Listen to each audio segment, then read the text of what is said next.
Reflections of Lavender. The rain hadn't let up in days, and the house felt like it was shrinking around me.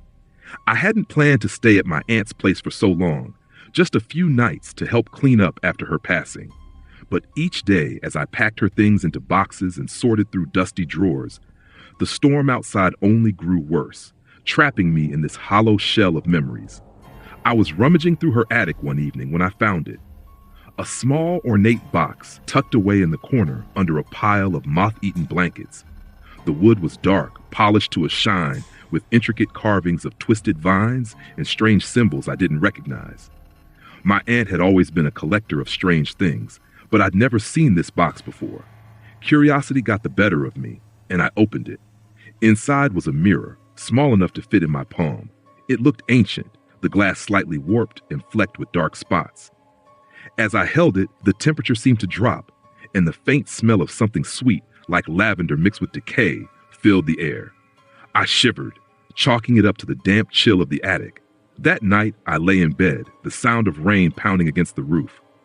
My mind drifted to the mirror, to the strange feeling that washed over me when I held it. I couldn't shake the thought, and sleep came slowly, filled with uneasy dreams of dark hallways and distant whispers. I was halfway between sleep and wakefulness when I heard it, a faint scratching sound. At first, I thought it was just the branches outside scraping against the window, but the sound grew louder, more insistent, as if something was trying to claw its way into the room. I turned on the bedside lamp, heart racing, but there was nothing there, just shadows dancing on the walls, shifting in the dim light. I lay back down, my skin prickling with an unease I couldn't shake. The next day, I told myself it was just my imagination. Too many hours spent in this old, creaky house surrounded by memories and ghosts of the past.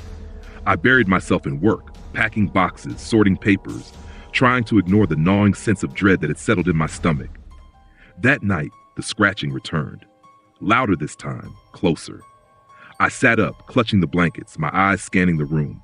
The air felt heavy, suffocating, and that same sickly sweet scent of lavender filled my nostrils. And then I saw it. In the mirror on the wall, just for a split second, I saw something move. A shadow, faint and fleeting, disappearing as quickly as it had appeared. I stared, my heart hammering, but the mirror showed nothing but my own terrified reflection. I told myself it was just the storm, just the flicker of the candlelight playing tricks on my mind. But deep down, I knew something was wrong. The following night, I couldn't sleep. I lay in bed, eyes fixed on the mirror, waiting. Hours passed, the rain pounding against the roof, the shadows stretching across the room. And then, just past midnight, the scratching returned. It was louder now, almost frantic, and I felt a cold sweat break out across my skin. The smell of lavender was overpowering, filling the room with its cloying sweetness, and in the mirror I saw her. A woman, standing just behind me, her face pale, hollow eyes fixed on me with a look of desperation. Her mouth moved silently as if she were trying to speak, but no sound came out. I froze, too terrified to move, my gaze locked on her reflection. She reached out, her hand trembling, fingers stretching towards me through the glass. I wanted to scream, to run, but my body felt paralyzed, trapped by her gaze. And then, just as suddenly as she had appeared, she was gone.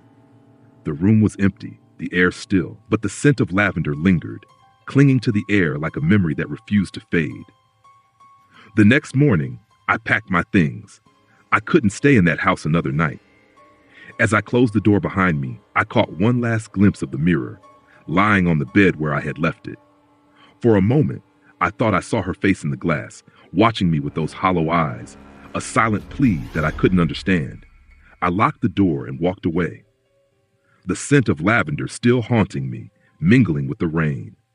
And as I drove away, I couldn't shake the feeling that she was still there, waiting in the shadows, trapped in that mirror, reaching out to anyone who dared to look.